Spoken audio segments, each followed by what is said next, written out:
pinagkaloob po sa atin ng misyon mga kapatid na ang mga youth po natin ang siyang magiging vessel po ng mga mensaheng ito. So yun lamang po at maraming salamat.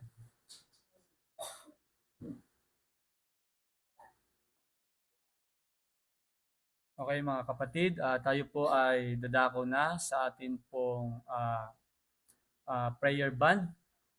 Ngayong gabi, tayo po ay nasa pinky finger.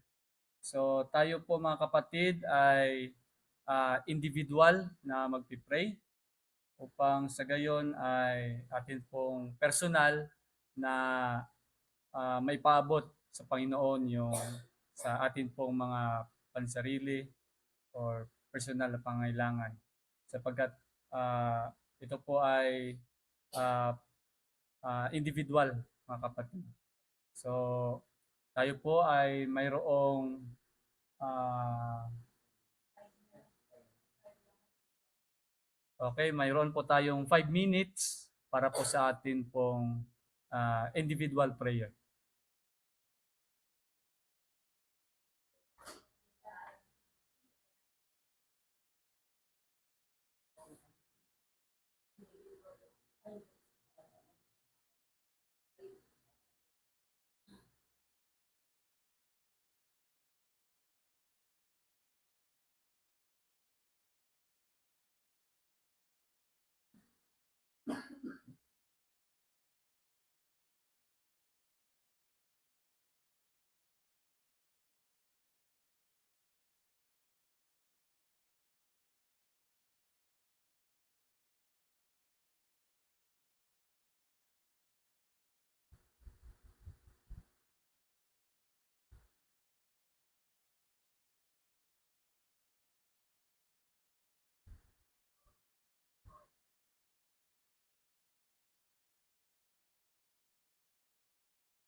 Go.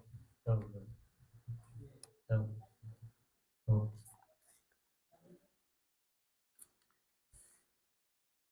Magandang gabi po sa ating lahat. Dami natin. Dami. Dami.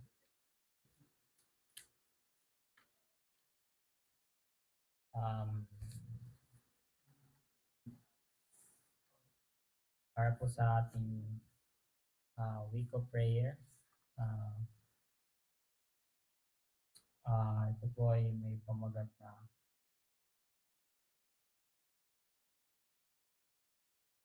follow becoming fisher of men. Um, Sino po dito yung nakapag-invite ng kaibigan sa church?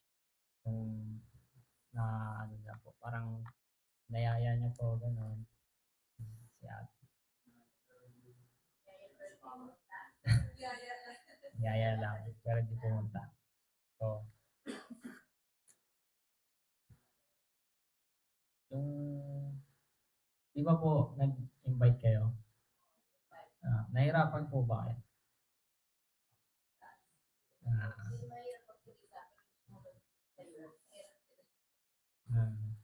okay po. Um, lahat po sa atin, minsan gusto po natin na mag-share po, yung mag-share ng faith natin, mag-witness, like parang mag, ano, parang gusto natin mag-share sa kaibigan natin. Diba? Minsan, ah, ah, parang gusto natin na usapin sila. Pero, ah, minsan napangunahan tayo ng hiya, ng takot natin, ng takot na baka ma-reject tayo. Tapos, yung feeling natin, kulang yung knowledge natin. Tapos, minsan, wala pa tayong gana. Diba, ano, parang tamad ko na tinatamad.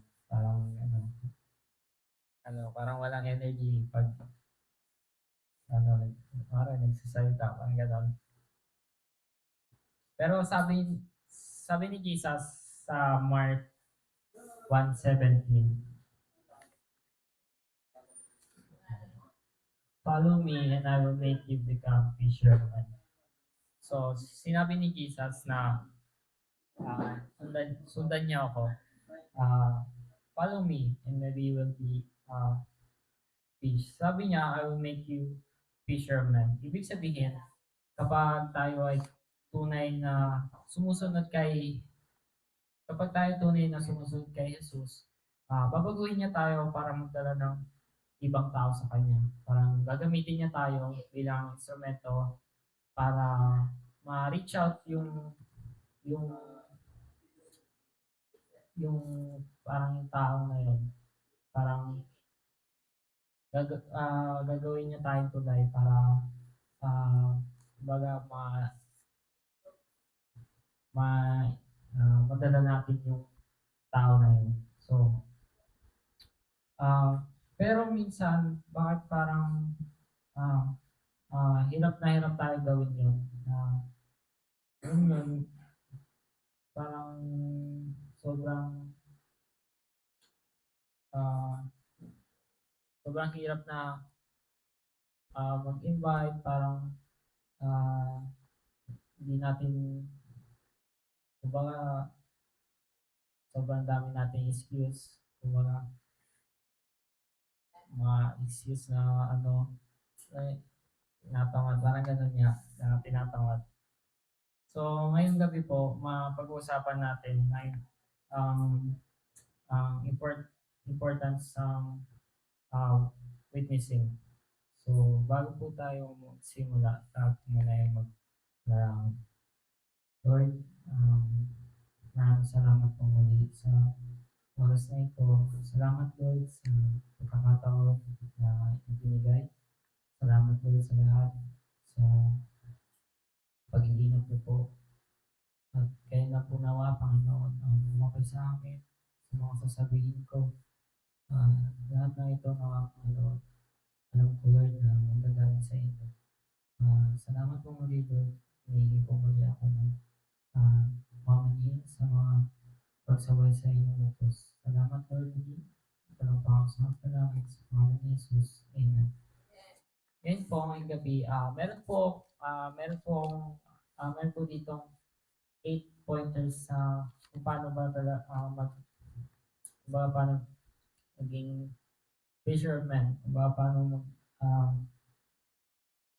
kung gaano ka-importante yung pag-witness. So, una po, you will not share what you don't have. So, sabi dito, hindi po, kumbaga,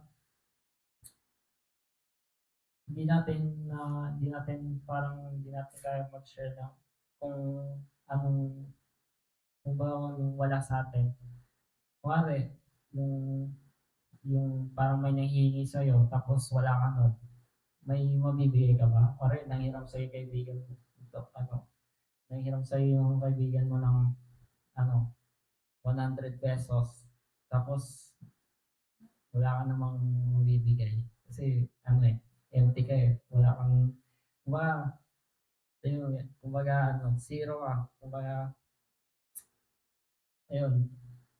So, may tatlong importanteng bahagi ang buhay ng isang Kristyano. Una, prayer. Second, Bible study. And third, witnessing. So, ang problema minsan gusto natin mag-witness agad pero kulang pa yung prayer, kulang pa yung Bible study.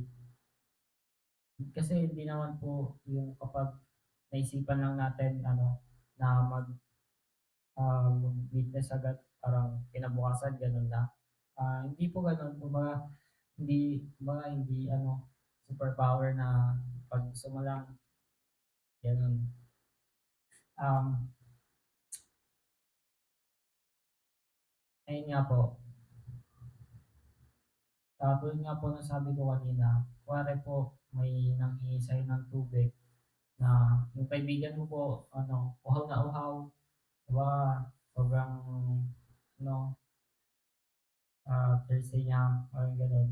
Tapos, lumapit siya sa'yo, tapos sinabi na, pwede ba akong manghingi ng tubig?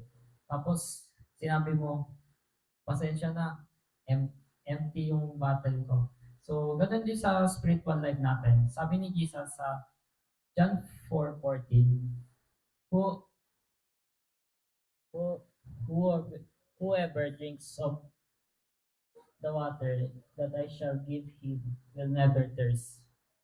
So, kung gusto natin magbigay ng living water sa iba, kailangan uminom muna tayo nito. Hindi natin mabibigay ang hindi natin nararanasan. So,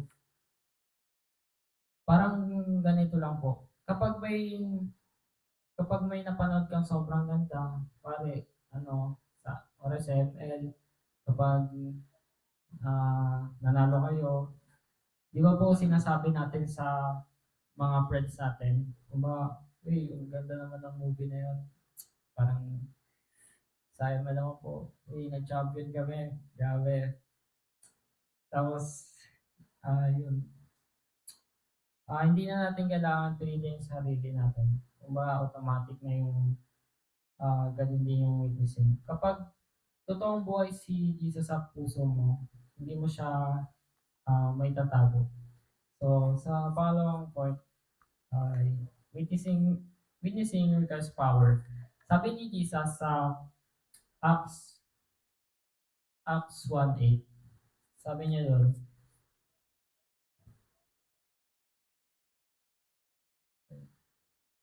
you shall you shall receive power when the Holy Spirit was come upon you, and you will and shall be witnessing to me. So,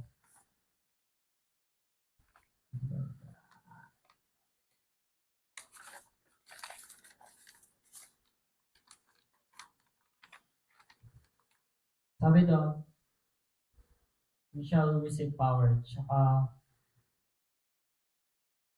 you will become a witness to me.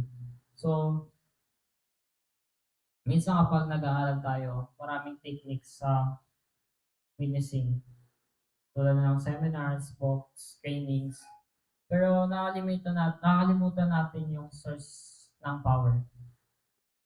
So, pag magdadrive ka po ba ng kotse, di ba po kailangan natin ng gasolina? Kailangan natin ng power para umandar yun. Kailangan natin ng gas. Kailangan natin ng energy para mapatakbo natin yung isang bagay o yung kotse. Minsan ganun tayo, spiritually, parang gusto natin mag-work mag-work for God pero walang spiritual fuel. Parang sobrang lamya natin, sobrang, alam mo yun, wala tayong energy na ah, gumawa sa Panginoon. Parang, parang response, gagawin lang natin kasi responsible na lang. Parang ganun. So, ang fuel natin ay ang Holy Spirit.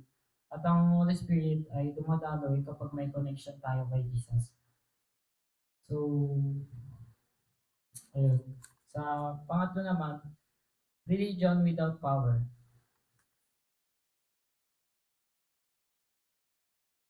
Religion without power. Sabi sa 2 Timothy chapter 3 verse 5, having a form of godliness but denying its power. So, yung verse na po yan ay nag-warning sa atin na pwede palang religious ka pero walang power. Kumbaga, sa, wari sa,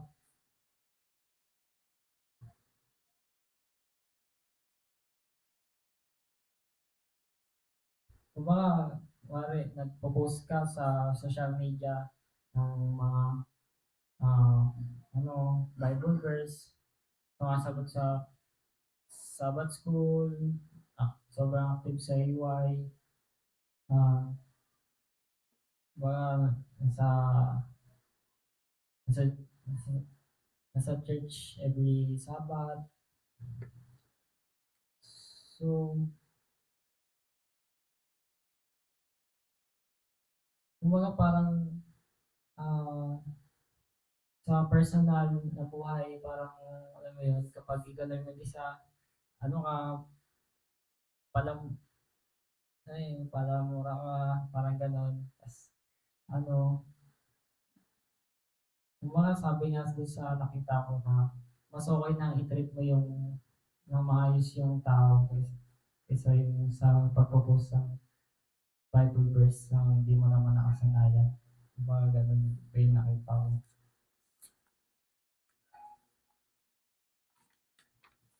So, sabi ni Ellen G. White, the love of the world was taking the heart away from prayer. Kapag nawawala na yung prayer natin, kumbaga yung prayer life natin, nawawala rin yung spiritual power natin. At kapag nawawala ang power, mahirap mag-witness. So, sobrang importante ng pagpe-pray. Kasi, um, dun ka nakipag-communicate sa ating Panginoon. Parang, dun mo na siya nakakausap. Ah, gusto ng Panginoon na gusto ng Panginoon na sabihin natin lahat sa Kanya yung mga nararamdaman natin, yung mga bawat gagawin natin. Parang gusto ni Lord na updated tayo sa Kanya. So, sa pangapat, the joy of salvation.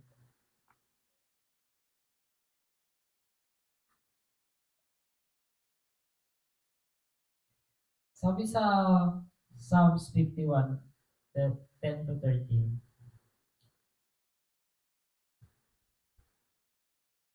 create me a clean, create in me a clean heart, O God, Restore to me the joy of your salvation, and I will teach transgressors your ways. So, sabi doon na si David pagkatapos niya magkasala, nag-pray siya.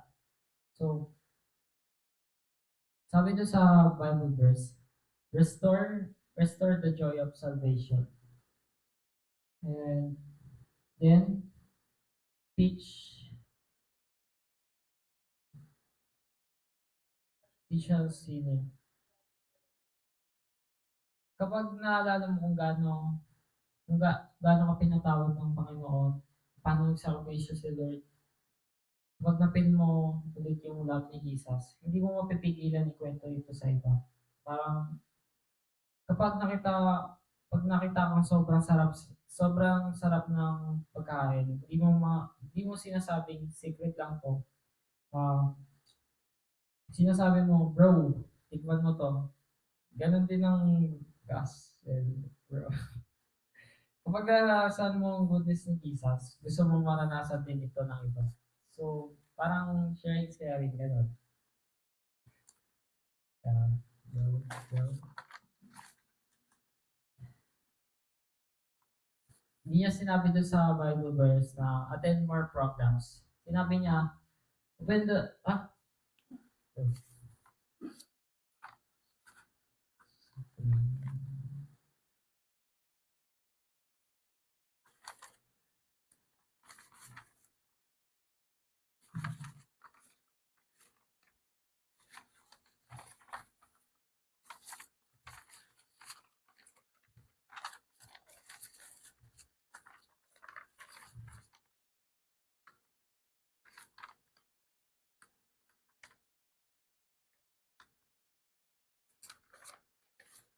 circle pala.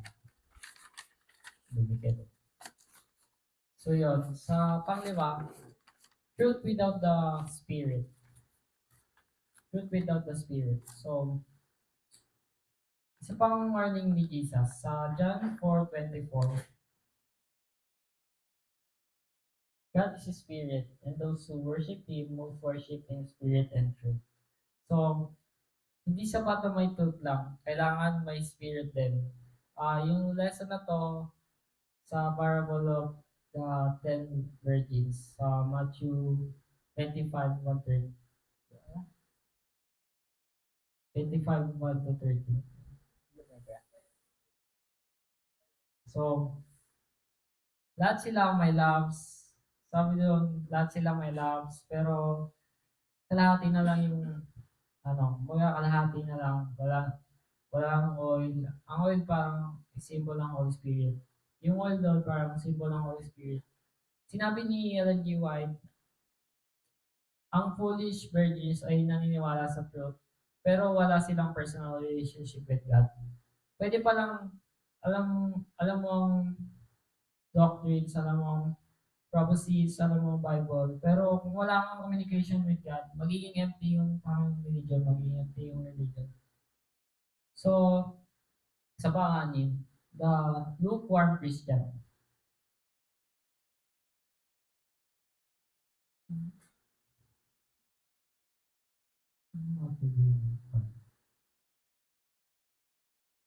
Isa pang warning sa Revelation 3:17.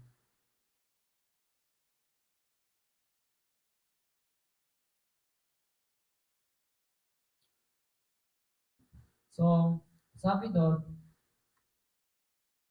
you say I am rich, I have acquired wealth and do not need a thing, but, but you do not realize that you are wretched, pitiful, poor, blind, and naked. So, ang church, sabi doon, we are rich, at sabi doon, we are rich, pero sinabi ni Jesus, we are poor, blind, and naked.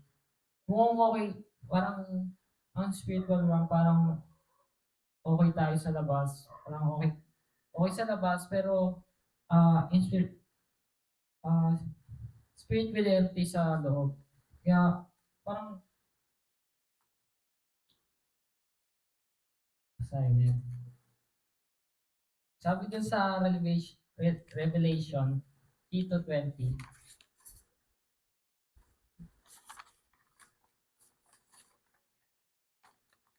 Behold, behold, I stand at the door and knock. So,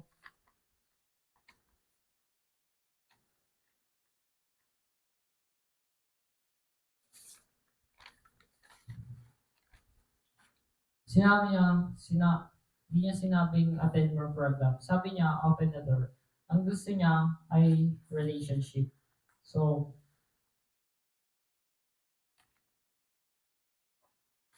7 na po. 7.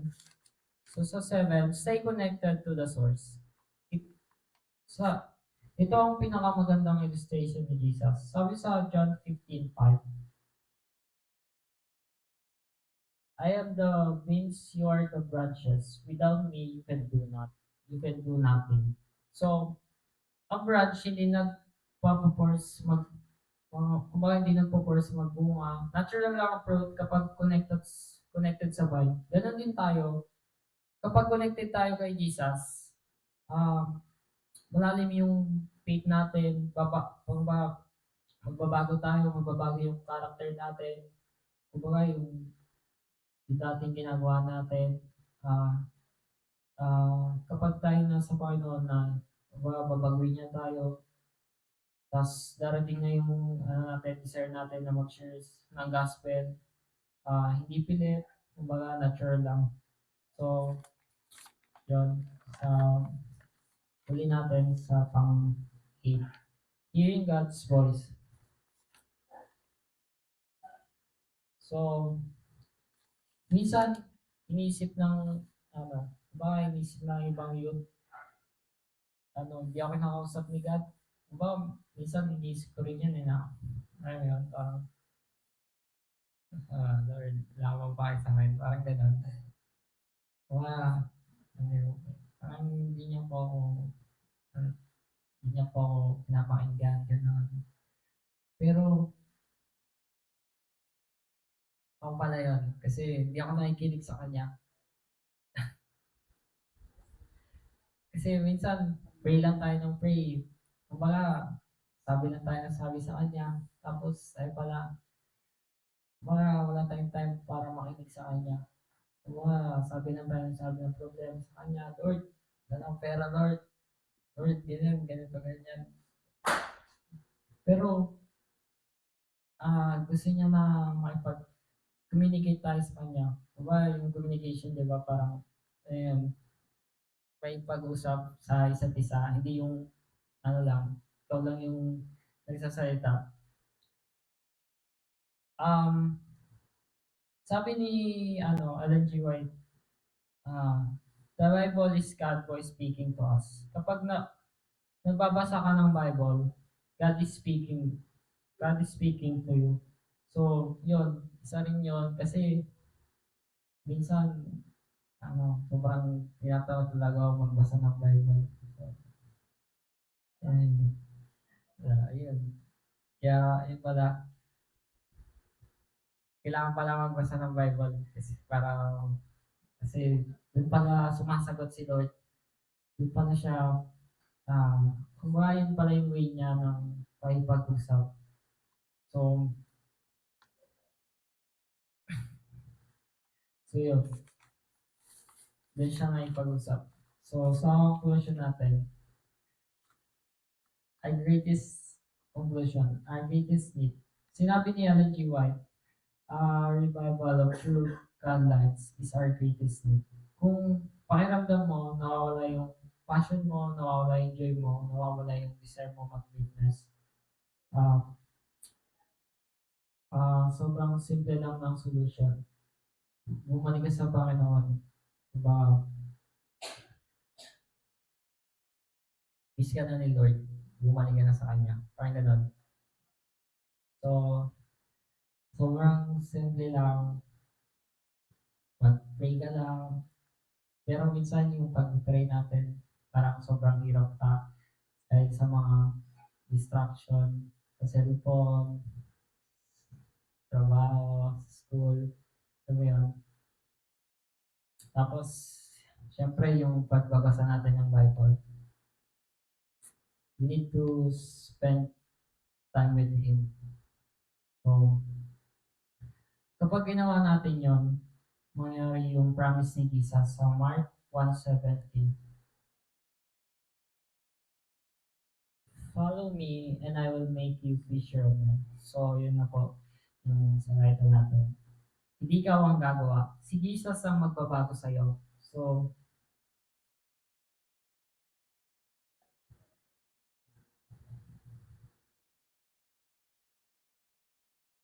kung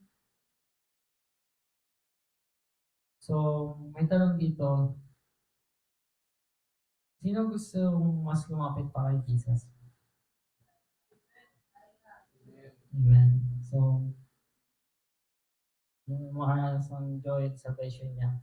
Kung yan yung desire natin, sabihin mo kay Lord, sabihin mo kay Jesus, Lord, sabihin po natin, Lord, tulungan mo akong lumapit sa iyo araw-araw. At kapag ginawa natin yun, babaguhin niya ang buhay mo. Ibabalik niya ang joy mo. At gagawin ka niyang fisherman. Tapos, yan. Tapos na. Thank you po. Tayo po ay lalako na sa ating discussion. Thank you po.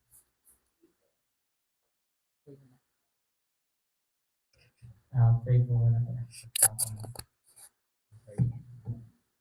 So, tayo po ay malalangin. Lord,